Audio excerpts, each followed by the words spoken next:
السلام عليكم ورحمة الله وبركاته. كبجمتوتا فجالتمتوتا إلمان أرمو الدنيا مرة ترجمتنو. نجاف جال اللي ربي إسن الراه جراتو سنين جدا. إجا كبجمتوتا فجالتمتوتا إلمان أرمو الدنيا مرة نداوبتنو نجان كي يسني فباية سنين جدا. هندي كيسانو بكا جرسانو تنجا ربي سني فتو. ورماتي كي جتاتن أكو مكان أن تفوفان ججبيسا ورماتي كي ينتا إن دكتور عبد السجراتي سبسكرايب قوشو ماتي نفتا. Egaa nuti har'a suwaanuma gammachuu isiniif hinna guyyaa guyyaan ajandaa haaraa isiniif qabannee dhufna. Wanti nuti har'a isiniif qabannee dhufne sabboonummaa fi gootummaa ijoolleen Oromoo galmeessisaa jiranuuf injifannoo barri 2022 nuuf qabatee dhufe tokko waliin lakkoofna. Injifannoo tiiktookii guyyaa lama keessatti Oromoon galmeessise rikardii haaraa sabni kamuyyuu tiiktookii irratti galmeessisee hin beekne qabsoo sirbaa fi geemii qofittii taphachuun utuu hin taane hojiidhaan eddee tokkummaadhaan itti waa gargaaranu ta'uu isaa dhibbatti mirkaneessine jechuudha. Bum jedhee Oromoon kiyya. Baganaaf Oromoo taatan, bagan isinirraa dhaladhe Oromoo kiyya, bagan isinirraa dhaladhe baga nu boonsitan. Maali jechuun keessaniin oolu waan ajaa'ibaati, waan ajaa'ibaati, waan ajaa'ibaati. Waan ajaa'ibaati, waan ajaa'ibaati, waan ajaa'ibaati, waan ajaa'ibaati. Bum jedhee egaa gammachuun nuti qabnu. Jawwee keenya nuuf bahee jira barri 2022 seenuudhaan as nutillee dhukkuba ergasii dhukkubsannee waa meeqaan cinqii keessa turre keessaa hanga ta'e boqannee rafiitii keenyatti deebinee jirra. Rafiitii yeroo baay'eedhaaf dhiisne ummanni keenyas gargaarsa wal gargaaruudhaan wal dhagahee tokkoomee jira jechuudha. Kan ergasii caala tokkummaa jabaadhaan qabsoo isaa itti fufee jira jechuudha. Tokkummaan Oromoo nu gammachiisa yoo ta'e gammachuu kan kee haala ajaa'ibaatiin ibsan. Maal sitti dhaga'ama tokkummaan Oromoo batalay erga qabsoo feesbuukii kanarraa isitti dabaluudhaan feesbuukii adda addaarraa yuutuubii irraan tiiktookidhaan qabsoon jalqabame baay'ee waan boonsaatu hojjetamaa jira jechuudha. Guyyaa lama kaleessa na dhukkubaa ture erga marfee dhaqee galee anillee irratti hirmaadhee yaada adda addaa qoodachuu baadhullee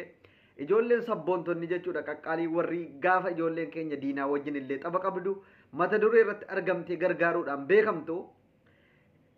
iluun kumaan daalachaan hundi Muhammad Aljaziiraallee Nasrii Aanollee hundi keessa warra achitti qabamtan warri maqaan keessanii waamamin warri maqaa keessan hin beekne warri gargaarsa kanaaf achitti wal qabdanii ta'aa bultan hirriba malee guyyaa lama keessa ummataa baaleetti beelaan rakkataa jiru hongeedhaan dhumaa jiruuf birri miiliyoona 2 birri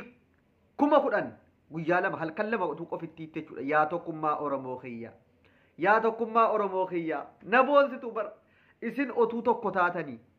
otuu tokkummaa qabaattanii dhugaan isiniin jedha otuu tokkummaa qabaannee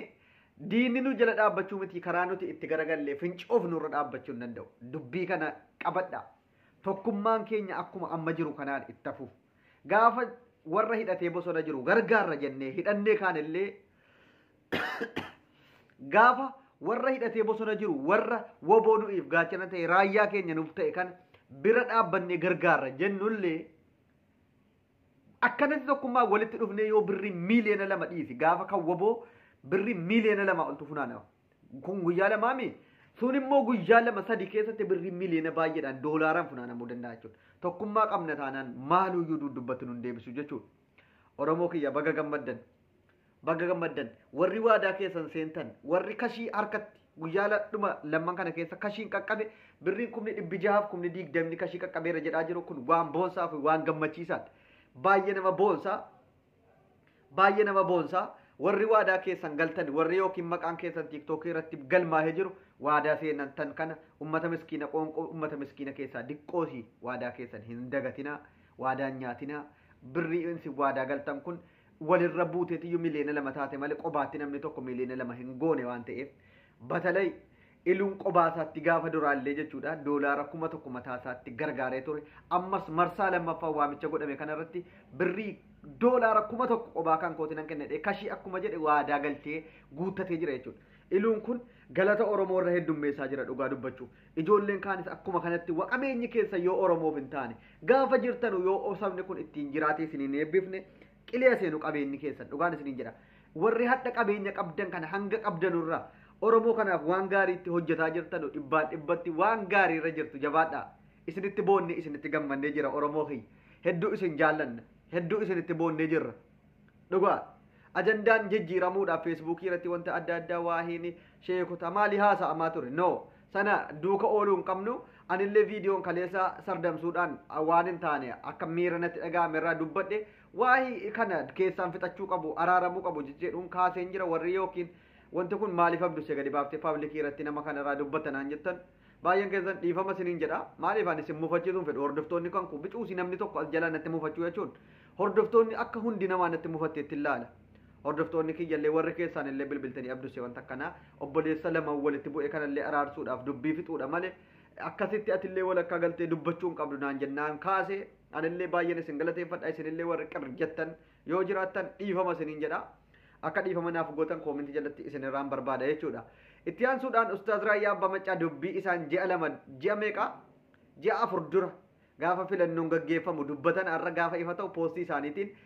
har'a yaadadhe jechuudha ustaaz Raayyaa Abbaa Maccaa hayyuu Oromoon qabdu hayyuu jabbaa Oromoon qabdu dhugaan isiniin jedha baay'ee tokko nu boonse jechuudha barreeffama inni waahii biiroo barnoota Oromiyaa irratti jarre hojjette gaafa ji'a lamaan dura gaafa filannoon gaggeeffame Biraanuu Juulaa biiroo barnootaa ta'amu reefi barannaan jedhe dubbiin sun dubbii nama hiikuuf kitaaba guutuu ba'uu dandeesse jechuudha reefi barachuun jedhe kaleessa maal jedhe gaafa biiroo barnoota Oromiyaa odaa irraa kaasee abaa caadaa fuulduratti barraa'ee jiru loogoo isaa irraa kaasee biiroo barnoota Oromiyaa jechuun ingiliffaan illee barraa'ee jiru sana irraa kaasu dubbiin isaa sun namicha kana dhibbaan dhibbatti wanti inni oromummaadhaaf quuqama keessaa qabu natti mul'ate jechuudha Raayyaa Abbaa Maccaa umurii dheeran har'allee ati nama waggaa yeroo ummanni hariin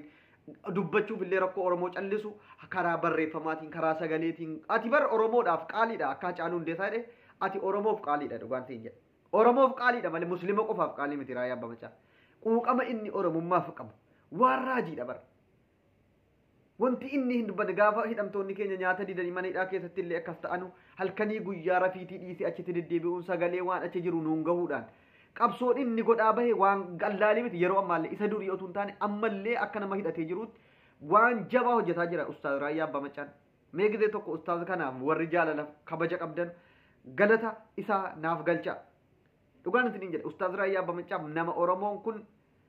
jechi inni dubbatullee dubbii jabaati bar Finfinnee kanallee gamoo irraa dhabnullee jedhe lafa siirraa lafa sii jaloodhaaf gootota keenya lafee isaanii jaloo kanaa qabna jedhe bar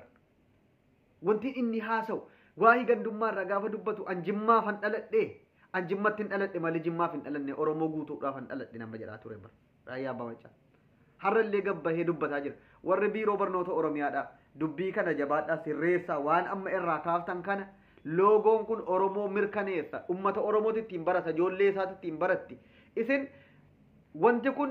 waan dhuunfaa keenyaati akka barbaannetti jijjiirra gaafa jettanu akka kan Oromoon taane dhibbaan dhibbatti mirkaneessaa jirtu kanumaan isinitti dhaammadha sheer godhaa galatoomaa